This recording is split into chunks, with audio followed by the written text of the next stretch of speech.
Hey guys, Weiss here. Welcome to another video. If you're new to the channel, I hope you'll hit that subscribe button because if you like retro gaming, you came to the right place. That's what we are all about here on Weiss / Tales from a Retro Gamer. All right, guys, what was it really like playing Arkanoid for the arcade back in 1986 and NES back in 1987? Because I did both and I would like to share it with you guys. So, Arkanoid. It is basically, to use a really bad, overused cliche, it is basically Breakout on steroids. It's an amazing game. It's very difficult to beat, even if you have the home version and can play it over and over again. It's very challenging, but I absolutely love this game. This was a no-brainer for me to get back in, actually I got it in early 1988 because I didn't get my NES until Christmas of 1988, but Arkanoid was one of the first games I picked up and I still have it in the big box. Well, I will show you guys in just a second, but let's talk very briefly about the arcade version. Now, it's got a heavy rotary control. If I recall, it's like metal. It's got a great heavy feel to it. As a matter of fact, when I was at the Midwest Gaming Classic last year, hanging out at a local arcade with Metal Jesus Rocks, we were at a barcade playing some two-player alternating Arkanoid, and we both were commented on the heavy feel of the rotary controller. It just has a good, solid feel to it. It's awesome. One of the great reasons to actually play arcade games at an arcade and not just emulate it or not just on a home console is the awesome and amazing experience of playing a real live upright cabinet with the original controls.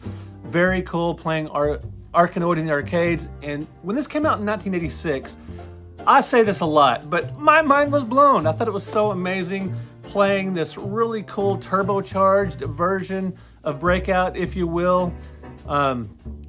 What was so cool about it, it had crystal clear graphics, it had 33 different brick formations, and best of all, it had power-ups. Now these power-ups were very cool, including warps to future levels, one that would slow the ball down, which was very important, one that would give you 3 balls. Now I only have 2, so that was a really great advantage. JK. Now guys, the best power-up, even better than having 3 balls, is the fire lasers. Oh my gosh, this is one of my favorite power-ups in the history of video games. Not quite as awesome as spread fire on Contra, which might be my favorite power-up of all time, but the firing lasers in Arkanoid was just a revelation. It was so much fun. You know, after years of playing Breakout, I discovered Breakout in the arcades, as I've told you guys, in 1976. That was the game that made me like video games perhaps even more than my beloved pinball, which I've been playing up to that point for many years. Playing Arkanoid 10 years later, just this amazing rendition, more or less, actually much more, of Breakout was super cool, super incredible. It was just so much amazing to be able to just blow away these bricks. And Breakout, you know, it's fun enough. I love the game still to this day, and I love Super Breakout. You're bouncing the ball, you know, off your paddle at the bottom of the screen, and it's bouncing all over, and you have to wait for it to hit the bricks and stuff. But when you got the lasers, you could just blow the bricks to hell, and that was so much fun. Now, you wouldn't want this laser all the time, because basically you would have a shooter, but Arkanoid works great as a ball and paddle game, and for you just to get the laser in frequently is genius. Like I said, you wouldn't want it all the time. It would spoil you to it, and it would make it a different game, and it would be something altogether different. Would I take a complete 100% shooter version of Arkanoid? Maybe. We would see what that was like, but I love its implementation in this game, firing lasers. It is such a cool game. Now, for me, Arkanoid was a must-own. Like I've told you guys, I got my NES for Christmas in 1987. The NES version came out in 1987, and this was a must for me. And I honestly can't remember exactly when I got it or if I had saved my money for it. I was working at this point, so it was not a stretch for me to just go and buy this instead of getting it for a gift. But I honestly don't remember. I just remember that I knew I wanted it. I had to get it one way or another, whether it was asking for it for a gift or just going out. More likely, I went out and bought it myself because this was a must-own.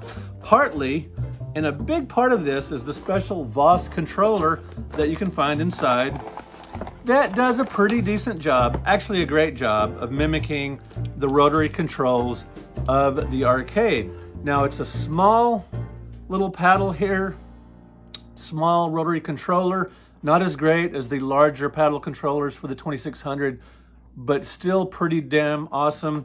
And the button has a nice click to it, which is great. Controls extremely well. You get that great laser focused, quick, perfect control over your Vaus paddle controller, your Vaus ship, as it were. It's just, this is one of the best, most accurate home versions of any game. Now, it's not super complicated. It's not really complex, like, porting Ghosts and Goblins or Castlevania or Double Dragon or something like that to the NES is much more complex. The graphics are much more rich and harder to emulate and all that kind of thing. Arkanoid is a simple game, but it looks great, crisp graphics. It sounds very good. It's got a nice pinging sound, very satisfying game in general. Just a fantastic port. A must-own for me, and I'm so glad I have it. Unfortunately, I had lost my manual a while back. I still do have the original cartridge, but luckily I did find a fairly worn-out instruction manual at a convention a few years ago for $5. Very well worth it, because it's a hard manual to find, and the controller, for whatever reason, is even more hard to find. Does that make sense? Does it make sense that people would lose the controller and the manual would be more common? I don't know. You tell me in the comments, what's rarer, the box, the manual, or the controller? The cartridge is the most common item of all of these things. Anyway, I'm very glad to have my complete boxed copy. Freaking awesome. Now, as a lot of you guys know, Breakout and Arkanoid spawned a bunch of imitators, and I'm very happy to have some of these imitators, like Breakaway. Breakout was a big influence on Breakaway. This is an obvious paddle controller game for the Arcadia 2001, very obvious. Breakout knockoff, you might say, but it's okay, it's not bad. Blockout Breakdown, another solid Breakout clone for the Odyssey 2. It ends too quickly, but it's still fun. And speaking of that, Arkanoid does have an ending. Now, once you complete all 35 screens for the home, the manual says 33, but that's the arcade. The home version actually has 35 different block formations, plus a boss named Doh, D-O-H, or Do. But once you beat the boss, it is game over, and you've got to hit him a bunch of times to complete that, but that's very cool. Another cool thing, very briefly, that makes Arkanoid awesome is the floating objects. And you remember on Breakout back in the day, or some of these Breakout clones, sometimes your ball would get stuck in a loop. This especially happened with the clones, and it would just sit there until, you would have to wait a while until it came out of that loop sometimes. With the floating objects in Arkanoid, it shifts the movement of the ball more quickly, so your ball won't get stuck like that. So that's one of the many great things about Arkanoid. Let's see, Flipper Slipper for the ColecoVision was another ball and paddle game with some pinball influence. Probably the strangest Breakout influenced game of all time. Now, Arkanoid spawned several sequels, including Arkanoid Do It Again. It's not Do It Again, I wouldn't think. Arkanoid Do It Again for the Super Nintendo. Unfortunately, they did not create a special controller for this version of Arkanoid, this take on Arkanoid, this sequel to Arkanoid. Very disappointing.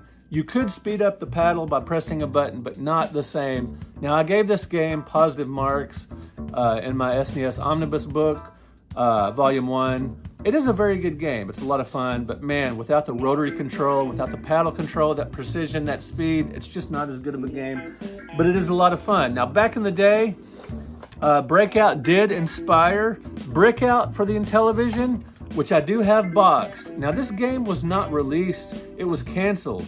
It never came out. It's a very simple ball and paddle game, but I do have it now thanks to the wonderment, the amazing, just mind-blowing thing of homebrews. If back in the day you would have told me, back in the late 80s when the Intellivision completely went away, that they were going to be making in television games in 2023 and the 2020s and 2000s at all, or anything, anytime over the last 20 years, I wouldn't have believed you. Just incredible, so cool, solid, decent Breakout style game, but you know, again, without the rotary controls, it is definitely missing something.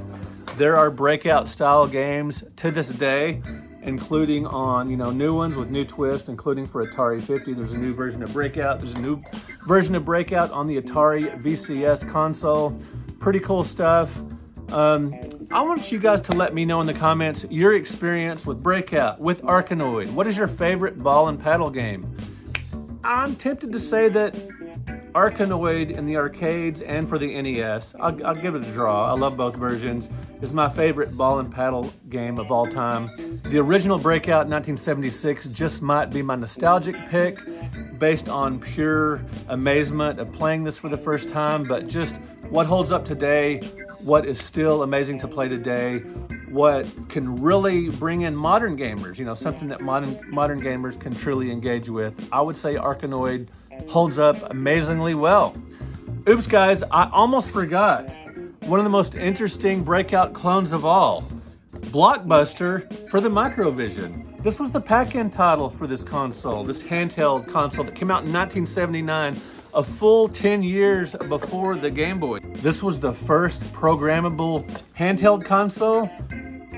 Check it out, Blockbuster. Talk about simple. But that's just one of just countless Breakout clones, games influenced by Breakout. And then later, Arkanoid influenced a whole nother multiple generations of these types of brick and paddle games. There are so many, I couldn't possibly discuss them all today. Why am I discussing Arkanoid in particular today? That's because I'm continuing my series of videos covering every game listed in this book. Arkanoid was next up at number 4, listed alphabetically. If I had to list this in order of greatness, it might be in the top half of the book. You know, ball and paddle games are simple, and I wouldn't put it ahead of something like Castlevania or Legend of Zelda or even Ladybug or something like that. But Arkanoid is an awesome game, and I would put it in the top 50, maybe top 40. Phenomenal. By very definition, every game in this book is great. There you go, page 2. You get a good 2-page spread on Arkanoid, and check it out. Spoiler alert, the next game I'll be talking about in this series is Artillery Duel. What was it like to play Artillery Duel back in the day? And as most of you guys know, or a lot of you guys know, there is now a sequel to this book out covering the next decade, 88 to 98. I hope you guys will check it out on Amazon or at brettweisswords.com. There's a link where you can buy this book direct from me. All right, guys, let me know in the comments your favorite ball and paddle game of all time, an amazing genre that still gets games made for today. There are independent publishers. There are people play ball and paddle games still on their cell phones, on Steam or whatever. It's a very common genre, maybe one of the most common genres of all time. Just Breakout spawned a billion copycats. All right, guys, let me know in the comments what you think of Arkanoid for the NES in particular and the arcades. All right, guys, thanks for watching. Thank you for liking this video. Thank you for subscribing to the channel. You guys are awesome. We will talk to you in another video.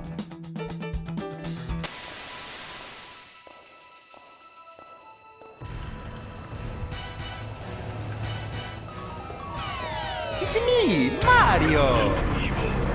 Here we go!